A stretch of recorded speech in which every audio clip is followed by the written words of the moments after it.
현대인의 생명을 위협하는 대표적인 질환, 암. 현대의학의 3대 암 치료법은 외과적 수술과 항암제 및 방사선 치료. 하지만 말기암인 경우 암 완치는 고작 20%. 첨단 현대의학도 암을 불치병으로 남겨놓은 상황인데 현대의학이 풀지 못하고 있는 불치병들, 그 해법을 면역력 강화에서 찾고자 하는 시도들이 새롭게 관심을 모으고 있다. 이런 가운데 산학연 협동의 면역 연구 개발은 경쟁력 있는 결실을 연이어 내놓고 있는데 과감한 투자와 지속적인 연구로 부작용 없는 면역 치료에 도전하는 우리 의료계의 변화. 천연 생약제에서 추출한 성분으로 만든 항암 기능성 식품이 국내에서 처음으로 개발돼서 이르면 이달 안에 시판될 예정입니다. 주용호 기자가 전합니다. 항암과 암치료 부작용이나 성인병을 예방하기 위해 개발된 기능성 식품입니다. 해모힘과 해바통으로 이름 지어진 이들 식품은 생체 손상을 막고 도혈과 면역 증진, 생체 조직의 재생을 촉진하는 기능을 발휘합니다.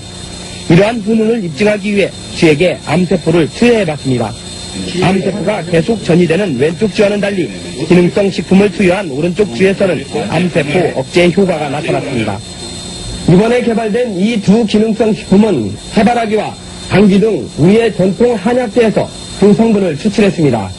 생명공학과 방사선 기술로 천연 생약제를 조합해 새로운 복합 물질을 만드는 방식을 썼습니다.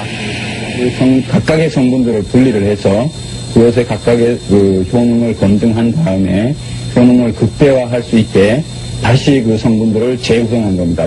종전의 천연 생리 활성 물질은 항암 효능에 한계가 있고 독성까지 강했습니다. 하지만 이번에 개발된 항암 기능성 식품은 여러 성분을 조합해 효능을 높이고 독성은 없앴습니다. 이들 항암 기능성 식품은 원자력 병원 등에서의 임상시험과 병행해 이번 달 안에 시판될 예정입니다. KBS 뉴스 조용호입니다. 환자의 면역력을 탁월하게 높여주는 새로운 생약 복합제가 국내 연구진에 의해 개발됐습니다. 임상시험 결과 백혈구 회복을 높여주고 암치료 부작용도 크게 없애주는 것으로 나타났습니다. 최성원 기자가 소개합니다. 생약을 섞어서 만든 해모임이란 생약물질입니다. 원자력 연구소는 천연 생약제 30여 종을 집중 분석한 끝에 당귀와 천궁, 백작약 등을 재합성해 이 생약물질을 만들었습니다. 이들 생약제에는 면역을 활성화시키고 조혈장애를 없애는 황산화물이 있는데 연구팀은 이 성분들을 재구성하는 방법으로 면역 증강물질을 개발했습니다. 원자력 병원에서 임상시험을 한 결과 새 생약물질은 암 환자들의 면역력을 크게 높이는 것으로 나타났습니다. 유방암과 자궁암 환자 각각 12명에게 새 생약물질을 복용시켰더니 모두 회복 속도가 60% 정도 빨라졌습니다. 특히 이 생약 복합제는 암치료에 따른 염증이나 구토 같은 부작용을 크게 줄일 수 있는 것으로 나타났습니다.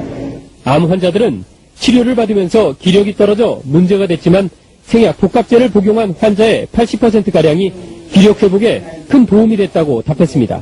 해모힘을 먹은 환자들은 정신 무력감이 많이 없어져서 더 약을 요구하는 환자들이 많았습니다. 연구팀은 이 물질에 대한 2, 3차 임상시험을 거쳐 신약 개발에 나설 계획입니다.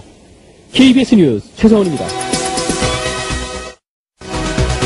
한국원자력연구소가 정부 출연 연구기관으로서는 처음으로 기술 출자를 통한 벤처기업을 설립했습니다. 이번 투자는 금전이 아닌 기술 투자에서 연구기관 벤처 창업의 새로운 모델로 평가받고 있습니다. 대전에서 이정우 기자가 보도합니다. 천연 생약 복합 조성물인 해모임입니다.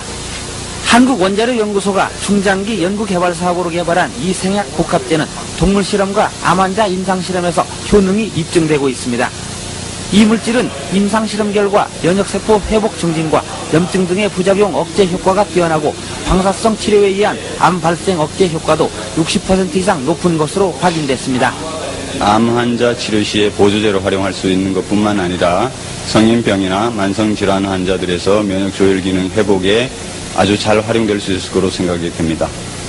이 연구 성과물이 기술 출자 형태로 산업체에 이전돼 벤처기업으로 다시 태어났습니다. 이번 기술 출자는 한국원자력연구소가 직접 벤처기업에 공동으로 참여하는 방식으로 그동안의 단순한 기술 이전과는 다릅니다. 정부 출연 연구기관의 기술 출자로 탄생한 벤처기업의 공식 출범은 연구 성과물에 대한 새로운 장을 열고 있습니다. 정부 지원만을 받는 연구소에서 탈피해 연구 성과물의 상용화, 산업화를 통해 경쟁력을 강화하고 이익금을 환수해 연구 기반 확충에도 도움을 줄 수 있다는 설명입니다.